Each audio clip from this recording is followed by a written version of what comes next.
Hello and welcome. On the news, India Congress leaders petition rejected by court.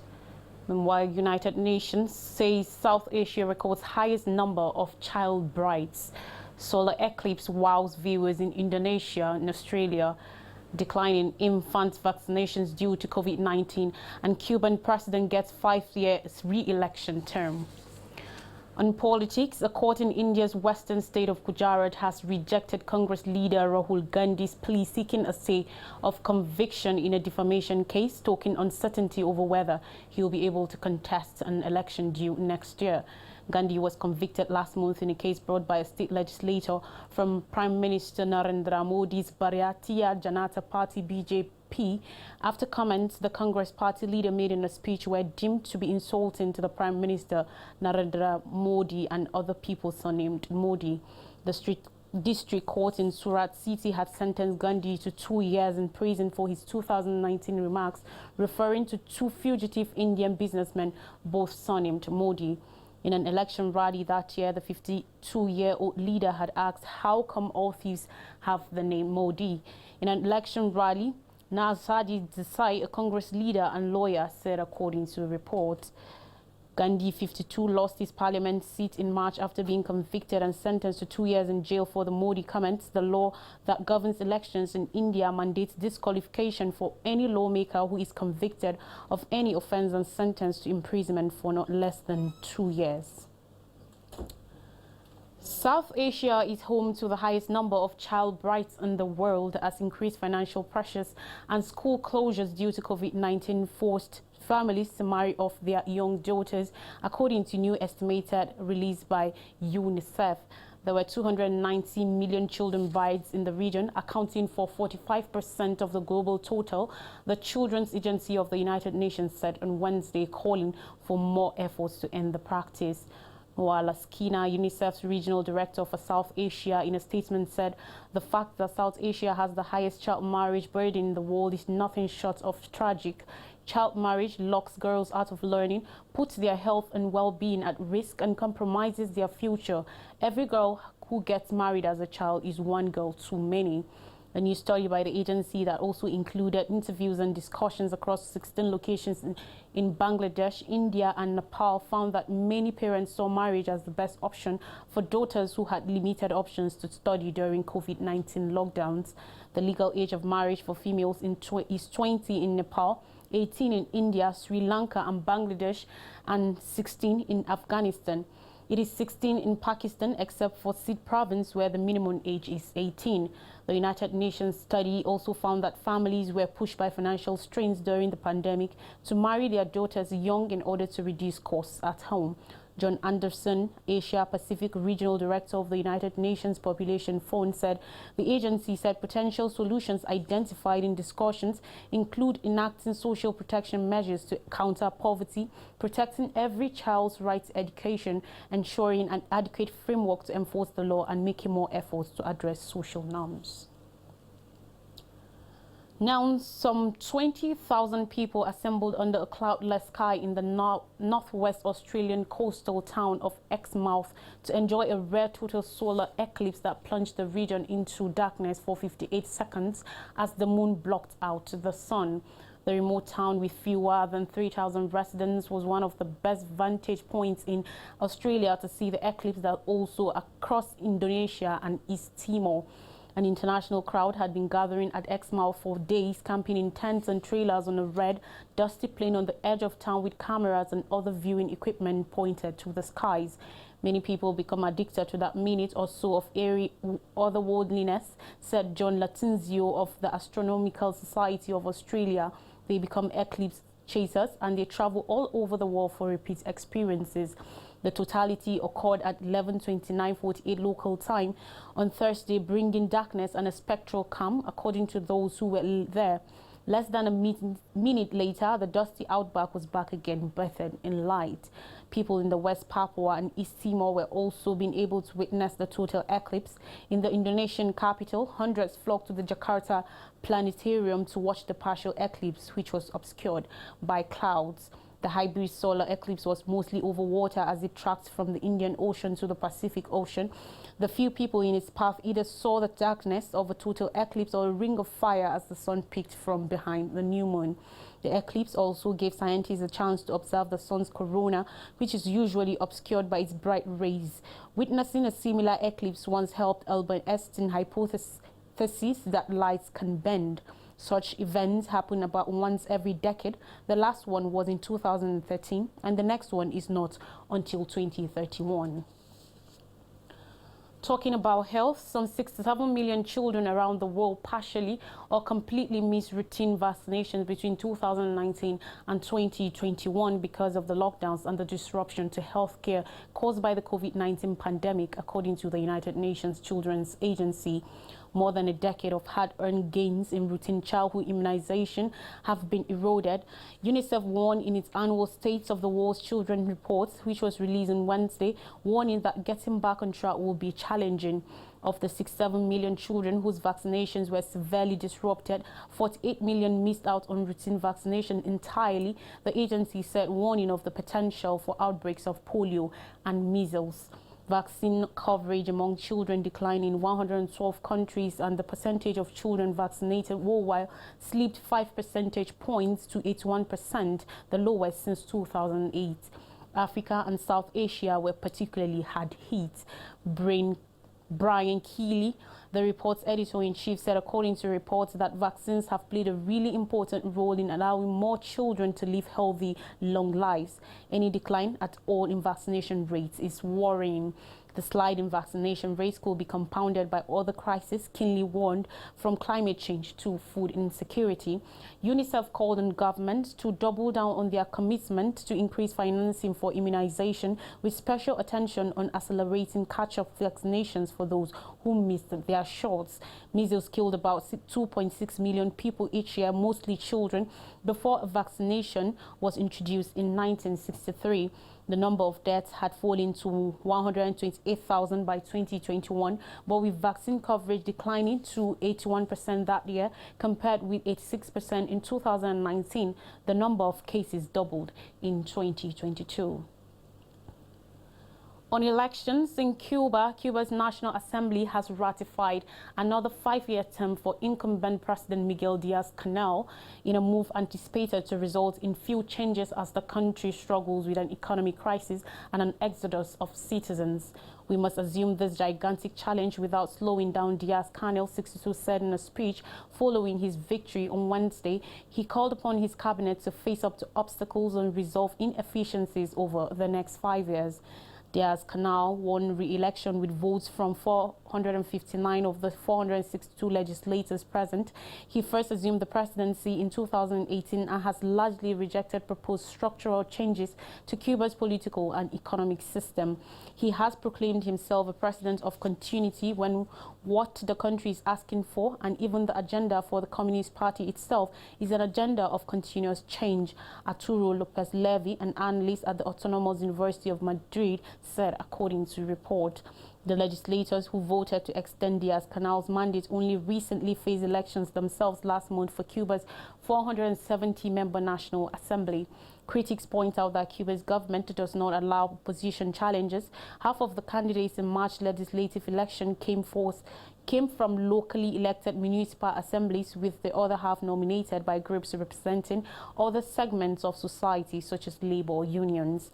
However, all candidates are analyzed by election committees with ties to the Communist Party, which critics allege does not allow true opposition. There are more stories. In Africa, Yemen stampede, at least 78 killed and scores injured.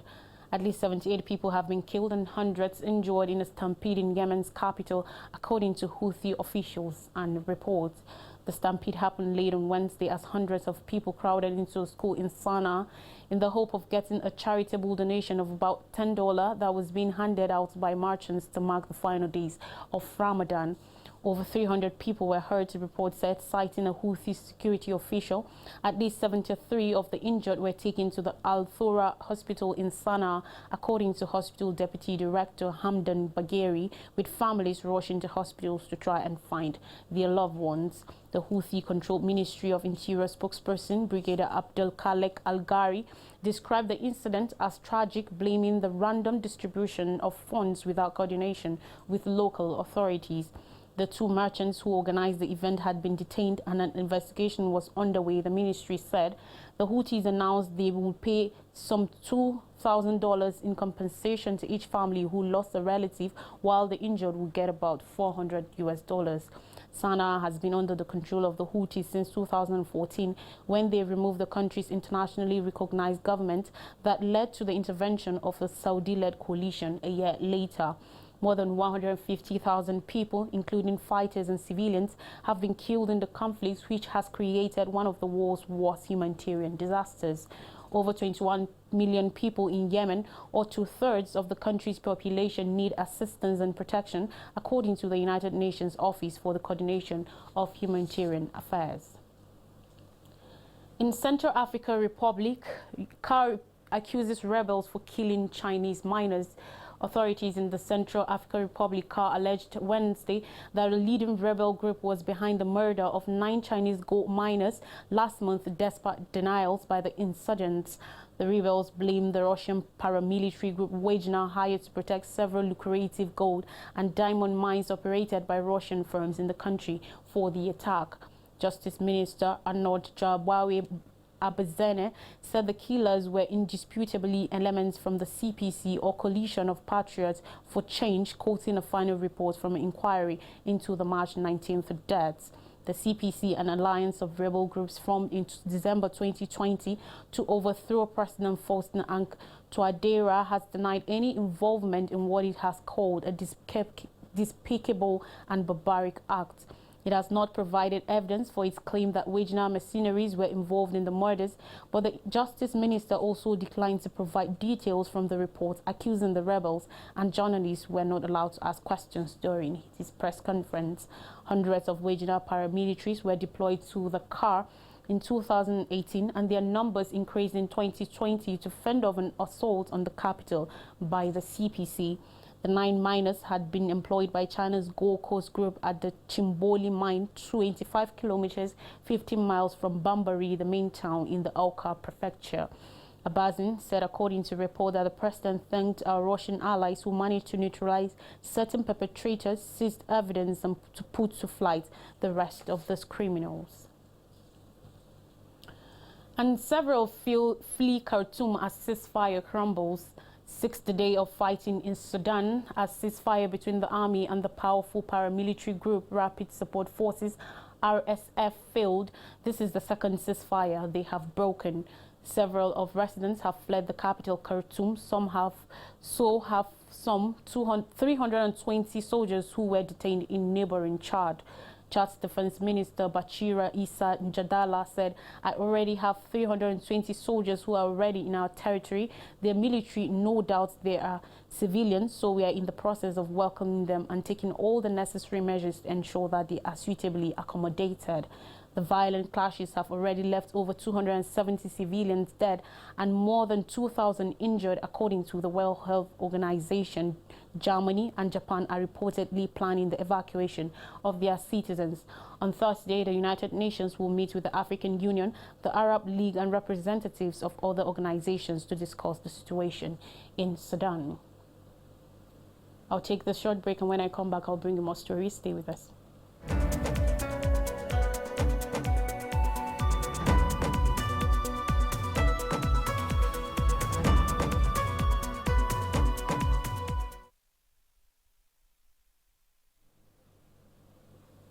You're welcome back. Here are stories from Nigeria. Tinubu urges probe into Adamawa governorship poll. On Wednesday, President-elect Bola Ahmed Tinubu called on the police authorities to fully investigate what happened during the supplementary governorship election in Adamawa State because of the controversy associated with the exercise. Tinubu, in a statement he personally signed, also congratulated the governor of Adamawa State, Amadou Fintiri, and the Kebbi State Governor-elect Nasiru Idris, as well as Senators-elect, House of Representatives members-elect, and State Houses of Assembly members-elect. He commended the largely peaceful atmosphere that encompassed the last round of elections held on April 15th. But Fintiri, who spoke yesterday at the Governor's Lodge, Abuja, blamed what he described as the Abuja system, the ruling All Progressives Congress, APC, and corrupt security officials for masterminding the drama that played out during the supplementary election. However, he signaled out the military for praise, saying they saved democracy and allowed the will of the people to triumph. Fintiri spoke after receiving his certificate of return. The governor said he had resolved to prosecute and jail the Adamawa State Resident Electoral Commissioner, REC, Mr. Hudu Yunusa Ari, following his sordid role in the rerun poll. Minister of Information and Culture Alhaji Lai Mohammed said President Muhammadu Buhari did not intervene in the Adamawa State gubernatorial election crisis because it was not in his character to micromanage any institution of government. He said the president believed that the task of dealing with infraction committed by the suspended REC rested with the Independent National Electoral Commission, INEC. At the same time, the minority caucus in the House of Representatives, led by Ndudi Elumelu, congratulated Fintiri on his re-election, saying it is victory for democracy. Reps summons AGF Ahmed over alleged paid $200 million whistleblowers fee. Yesterday, the House of Representatives ad hoc committee probing the sale of 48 million barrels of crude oil, totaling to over $2.4 billion in crude oil export to China from 2014 to date, said it has discovered payments of $200 million allegedly made as consultancy fees in whistleblower recoveries by the Attorney General of the Federation, AGF, Abubakar Malami, within statutory approvals. Chairman of the committee, Magbila, who revealed this at the resumed public hearing on the issue, also said Malami and the Minister of Finance, Mrs. Zainab Ahmed, had not been cooperating with the committee, failing to answer to issues arising from the crude sales despite letters of invitation sent to them. He said, and I quote, "We have not been getting any form of cooperation from the Ministry of Finance and Attorney General's office regarding this investigation, despite a series of correspondence sent to them on this matter we are investigating. We've seen documentation from the Accountant General's office where the Minister of Finance approved the payment of the substantial amounts of money to so-called whistleblowers where details of monies recovered were not provided." We've heard media reports by the federal government indicating that millions of dollars were recovered through whistleblower revelations on behalf of the country, but we as a parliament have not seen that those monies were routed through the constitutional appropriation process before they were expended. The constitution is very clear about the receipt and expenditure of Nigeria's money. Bila, who expressed displeasure at the actions of the two public officers, however, appealed to them to cause an appearance before the committee or risk arrest. We've looked at the functions of the Attorney General's office and we've not seen any statutory powers provided for the Attorney General by the Constitution to determine how Nigeria's money should be spent.